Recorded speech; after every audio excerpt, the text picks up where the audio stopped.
పుష్ప సినిమాతో డైరెక్టర్గా తన సత్తాను నెక్స్ట్ లెవెల్లో చాటిన సుకుమార్ ఆ తర్వాత వచ్చిన పుష్ప 2తో పాన్ ఇండియన్ స్థాయిలో తానేంటో ప్రూవ్ చేసుకొని పాన్ ఇండియన్ డైరెక్టర్గా మారిపోయారు.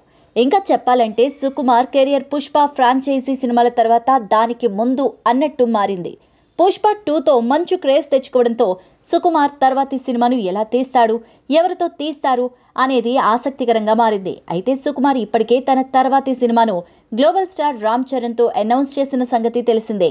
ప్రస్తుతం సుకుమార్ శిష్యుడు బుచ్చిబాబు సానా దర్శకత్వంలో పెద్ది అనే సినిమా చేస్తున్న రామ్ చరణ్ దాని తర్వాత సుకుమార్ దర్శకత్వంలో తన 17వ సినిమాను చేయబోతున్నారు. ఇదిలా ఉంటే సుకుమార్ తాజాగా తన సొంతూరు మట్టపర్రుకు వెళ్లారు.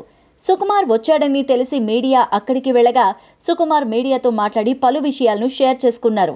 ప్రతి సంవత్సరం సంక్రాంతికి తాను సొంత ఊరికి వస్తాన్ని, కానీ గత 3 ఏళ్లుగా పుష్ప సినిమా పనుల్లో తాను రాలేకపోయాన్ని, నెక్స్ట్ సంక్రాంతికి తప్పకుండా ఊరికి వస్తాన్ని చెప్పారు.